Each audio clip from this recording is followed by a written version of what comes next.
చేశారంటే డెఫినెట్ సాక్ష్యం పోలీసులు డీటెయిల్స్ ఏమన్నా ఉన్నాయా? నెక్లెస్లు, బంగారు చైన్, 2 బంగారు గాజులు, మొత్తం 12 లక్షలు వర్తుడే 185 గ్రాముల బంగారు తీసుకెళ్ళి ముత్తూట్ ఫైనాన్స్లో కొంత, ఇండియన్ బ్యాంక్లో కొంత డబ్బులు పెట్టి లోన్ తీసుకోవడం జరిగింది. ఇప్పుడు మొత్తం వాళ్ళ కన్ఫరెన్స్ మేరకు వాళ్ళ దగ్గర రిసిప్ట్ తీసుకొని ఇంటాక్ట్ బంగారం అక్కడ ఏదైతే ఆమె దగ్గర పోయిందో ఆ ఇంటాక్ట్ బంగారం రికవర్ చేయడం జరిగింది.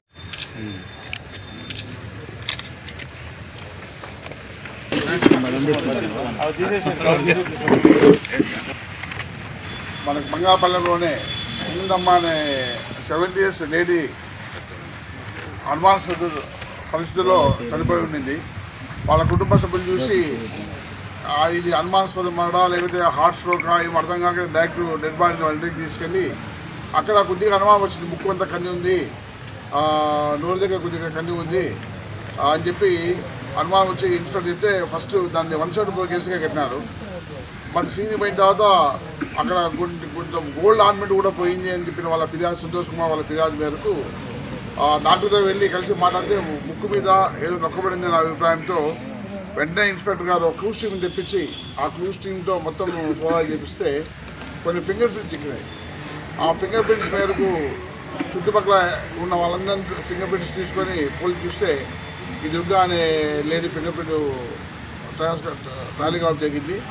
దాంతో సీసీ కెమెరాలు అయితే ఏంటి, టెలిఫోన్ టవర్ లొకేషన్ చెప్పింది, ఆల్ టెక్నికల్ ఎవిడెన్స్ పెట్టేసి పర్ఫెక్ట్గా వాళ్ళు ఎలా ప్లాన్ చేశారు, ఎలా మర్డర్ అయింది, ఏ బ్యాంకులో ఎంత పెట్టారు, వాళ్ళ ఆధారాలతో సహా బంగాపల్లి ఇన్స్పెక్టర్ గారు సేకరించడం జరిగింది. ఇందులో దుర్గా అతని తమ్ముడు లీలా మనోహర్ ఇద్దరు కలిసి ఒక లేడీ, దుర్గా అనే లేడీ మ్యారీడ్ అయిపోయింది, పల్లమేరులో ఉంటుంది. ఆమెకు తన బంగారు నగలు కుదరబెట్టబడింది. వేరే చోటికి బంగారు నగలు విడిపించుకోవాలని చెప్పి వేరే డబ్బులు లేక, అవకాశం లేక ఈ ముస్లాంను చంపితే ఆ బంగారు నగలతో తన సొంత నగలు విడిపించుకోవచ్చు అనే వీటితో వాళ్ళ పక్క వీళ్ళే అక్కడ ఉండి ఒక ఒంటరిగా ఉందని చెప్పేసి ప్లాన్ చేసుకున్నారు.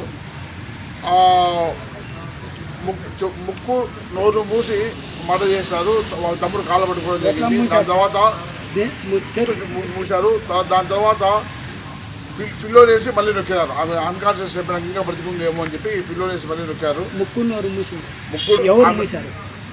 నోరు దుర్గా మూసింది, కాళ్ళు లీలా మనోహర్ పట్టుకున్నాడు. దాని తర్వాత ఫిల్లో వేసి మళ్ళీ ఆమె బివాది అతను ముక్కు ఫిల్లో ఆమె మూతి వేసి నొక్కి చంపడం జరిగింది.